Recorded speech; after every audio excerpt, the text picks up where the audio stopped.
Hi friends, कैसे हैं। Indira English classes में आप सबों का स्वागत है, अभिनंदन है। इससे पहले वाले वीडियो में हम लोग मॉडल वर्ब्स का इंट्रोडक्शन देखे थे, है ना। वो देखे थे कि मॉडल वर्ब्स क्या होता है। मॉडल वैसा वर्ब्स होता है जो मोड ऑफ एक्शंस को दिखाता है, और मोड ऑफ एक्शंस क्या होता है, कितने हैं, कैसा होता है, वो सब मैंने आपको बताया। और ये भी बताया कि मॉडल वर्ब्स 13 है, मॉडल्स वर्ब 13 है, 13 मॉडल वर्ब्स है ना।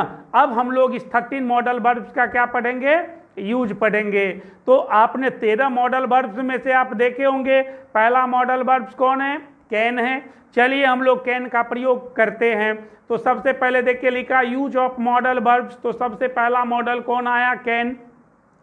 देखिए लिखा टू शो, दिखाने के लिए, once present power oblique capacity.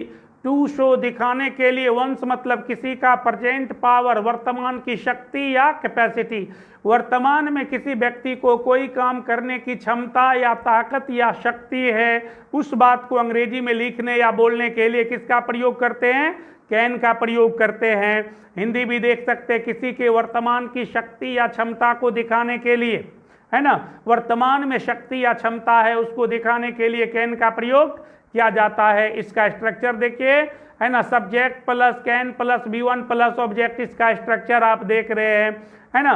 चलिए अब हम लोग इसका एग्जाम्पल देखते हैं। तो दोस्तों हम लोग क्षमता की बात कर रहे हैं, तो आपको पता है कि क्षमता कितने तरह के होते हैं, है ना। किसी भी बॉडी में क्षमता के 4 प्रकार होते हैं। एक होता फिजिकल पावर, जो बॉडी में शक्ति होती है, एक होता है फिजिकल पावर, और दूसरा क्या होता है पता है आपको, मेंटल पावर होता है, ये दिमागी शक्ति होती है। तीसरा इकोनॉमिक पावर, ये पैसे की ताकत होती है। और चौथा ऑफिशियल पावर होता है, जो बड़े बड़े ऑफिसर्स को, है ना, बड़े बड़े पदाधिकारी को होता है ना, जो किसी भी ऑफिसर या किसी भी पदाधिकारी को होता है ना, तो वो ऑफिशियल पावर होता है।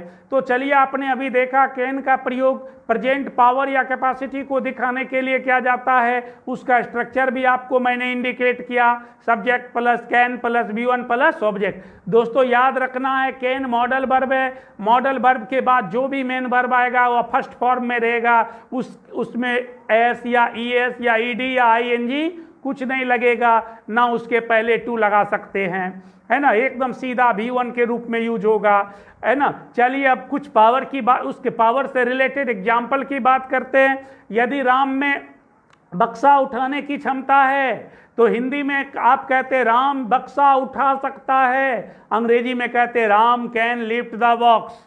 सीता को गाना गाने की क्षमता है, तब हिंदी में कहते हैं सीता गाना गा सकती है, और अंग्रेजी में कहते हैं Sita can sing a song, है ना। यदि मदन को दौड़ने की क्षमता है, तो आप कहते हैं, है ना, तो मदन दौड़ सकता है हिंदी में, और अंग्रेजी में कहते हैं मोहन कैन रन। तो इस तरह दौड़, हर तरह की क्षमता को अंग्रेजी में लिखने या बोलने के लिए कैन का प्रयोग किया जाता है ना। चलिए हम लोग देखते हैं, ये राम यह बक्सा उठा सकता है, मतलब राम में बक्सा उठाने की क्षमता है या फिजिकल पावर है, Ram can lift this box. यदि घोड़ा को दौड़ने की क्षमता होती है ना, ए हॉर्स कैन रन, पक्षी को उड़ने की क्षमता होती है, ए बर्ड कैन फ्लाई।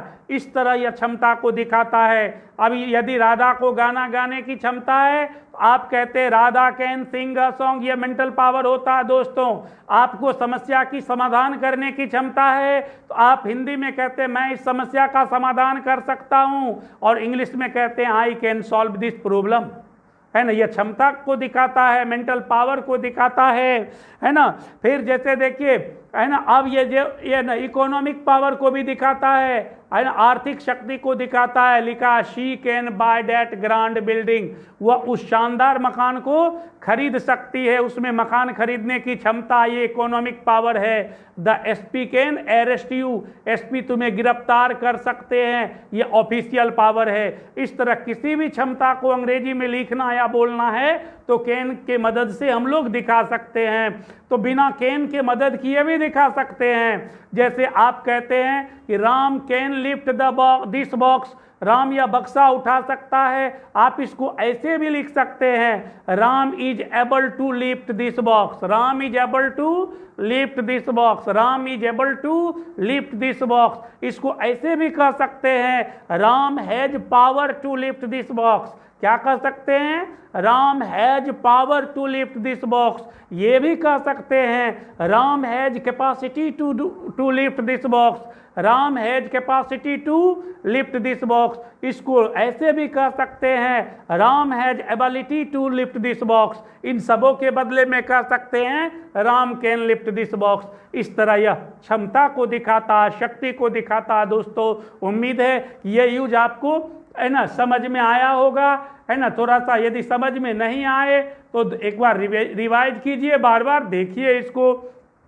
और यदि आपको दिक्कत होती है तो कमेंट बॉक्स में जरूर लिखिए, और है ना अच्छी लगी तो लाइक, शेयर और सब्सक्राइब करना नहीं भूलेंगे। यदि आप सब्सक्राइब करेंगे तो आपके पास इस तरह का वीडियो मेरा जाता रहेगा, एकदम जाता रहेगा, कंटिन्यू जाता रहेगा, है ना। और आप इसको पढ़कर फायदा उठाते रहेंगे। और यदि आप अपने दोस्तों साथियों को शेयर यदि कर देते हैं, है ना, तो उनको भी बेनिफिट मिलेगा, है ना, उनको भी बेनिफिट मिलेगा। वो भी अपनी परीक्षा की तैयारी कर सकेंगे, कुछ सीख सकेंगे, समझ सकेंगे, है ना। शेयर करना बहुत बड़ी काम है ना। देखिए आगे बी नंबर में, टू शो प्रोहिबिटेशन। प्रोहिबिटेशन का मतलब मनाही, oblique inability in a negative sentence. इसी कैन का दूसरा यूज हम लोग पढ़ रहे हैं साथियों, कैन का दूसरा यूज हम लोग पढ़ रहे हैं प्रोहिबिटेशन को दिखाने के लिए, अनएबिलिटी को दिखाने के लिए नेगेटिव सेंटेंस में। नेगेटिव सेंटेंस में कैन का प्रयोग करते हैं तो हम प्रोहिबिटेशन को दिखाते हैं या अनएबिलिटी को दिखाते हैं। प्रोहिबिटेशन समझते हैं, मनाही। प्रोहिबिटेशन मीन्स मनाही, किसी व्यक्ति को कोई काम करने से मना करना या रोकना।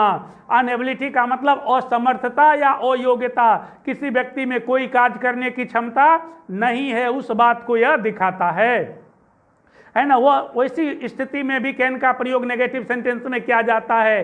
हिंदी देख सकते हैं, किसी नेगेटिव सेंटेंस में मनाही ऑब्लिक अयोग्यता को दिखाने के लिए, है ना। इसका स्ट्रक्चर देखिए, स्ट्रक्चर है subject plus can't oblique can not. या तो कांट लिखिए या बोलिए, या कैन नॉट लिखिए या बोलिए। कैन और नॉट को अलग अलग नहीं करना है, या तो कांट होगा या कैन नॉट होगा, तब B1 प्लस ऑब्जेक्ट या अदर वर्ड जो भी है वह होगा। हम मना करना है ना। किसी को बैठने से मना कीजिए, कहिए आप अंग्रेजी में, हिंदी में कहते हैं तुम यहाँ नहीं बैठ सकते, और अंग्रेजी में कहते हैं यू कांट सीट हेयर, है ना। क्या कहते हैं? You can't seat here. किसी को बाहर जाने से मना के करते हैं आप, है ना, यू कांट गो आउट या you can not go out.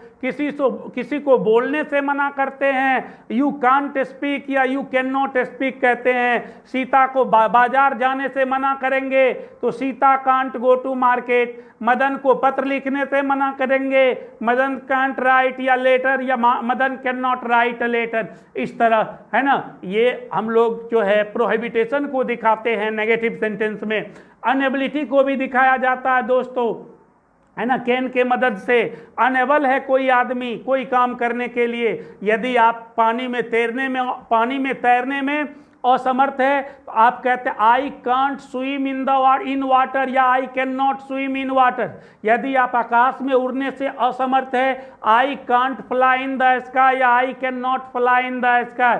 यदि आप यह सवाल बनाने से असमर्थ है, I can't solve this question या I can not solve this question. यदि सीता गाना गाने से असमर्थ है, Sita can't sing a song या Sita can not sing a song. तो साथियों, इस तरह कैन का प्रयोग अनएबिलिटी को दिखाने के लिए और प्रोहिबिटेशन को दिखाने के लिए नेगेटिव सेंटेंस में किया जाता है। उम्मीद है आपको यह यूज समझ में आया होगा, तो ध्यान से देखिए, समझिए, है ना। अच्छा लगे तो लाइक, शेयर और सब्सक्राइब करना नहीं भूलिए।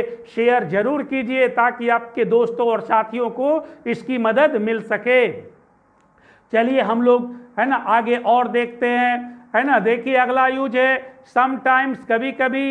इट इज यूज्ड, इसका प्रयोग होता है टू शो दिखाने के लिए परमिशन को ऑब्लिक पॉसिबिलिटी को इन स्पोकन इंग्लिश में, स्पोकन इंग्लिश में कैन का प्रयोग जो है परमिशन या पॉसिबिलिटी को दिखाने के लिए किया जाता है। परमिशन या पॉसिबिलिटी को दिखाने के लिए कैन का प्रयोग किया जाता है दोस्तों। स्पोकन इंग्लिश में, हिंदी भी देख सकते हैं, कभी कभी स्पोकन इंग्लिश में आदेश ऑब्लिक संभावना को दिखाने के लिए इसका स्ट्रक्चर देखते हैं, subject plus can plus V1 plus object. ये वर्तमान की संभावना को दिखाता है, या परमिशन आप किसी को देते हैं, है ना, तब इसका प्रयोग कर सकते हैं। यदि राम के आने की संभावना है तो राम कैन कम टुडे। वर्षा होने की यदि संभावना है, ईट कैन रन टुडे। मदन के बाजार जाने की संभावना है, Madan can go to market. उन लोगों के क्रिकेट खेलने की संभावना है, दे कैन प्ले क्रिकेट। इस तरह ये संभावना को दिखाने के लिए कैन का प्रयोग किया जाता है, जो आप देख रहे हैं, है ना। अगला यूज देखिए इसका, इस, है ना, ये लास्ट यूज ही था इसका जो आपको बताए थे। ये पॉसिबिलिटी और परमिशन के लिए, है ना, किसी को परमिशन देते हैं, है ना, आप किसी को घर जाने की परमिशन देते हैं, you can go home now. किसी को किताब पढ़ने की परमिशन देते हैं, you can read a book. किसी को पत्र लिखने की परमिशन देते हैं, you can write a letter. किसी को गाना गाने की परमिशन देते हैं, you can sing a song. किसी को बैठने की परमिशन देते हैं, यू कैन सीट हेयर। तो साथियों, मुझे उम्मीद है ना, कि ये वीडियो आप पूरा देखे हैं, आपको अच्छा लगा तो लाइक, शेयर और सब्सक्राइब करना नहीं भूलें। यदि एक बार आपको समझ में नहीं आए तो इसको दोबारा देखिए, एकदम पूरी तरह अच्छी तरह डिस्क्राइब किया हुआ है कैन का सभी यूज। उम्मीद है कि इससे रिलेटेड बातें आप अपनी लैंग्वेज में, है ना, इंग्लिश में आसानी से लिख या बोल सकते हैं, है ना। Thank you for watching this video.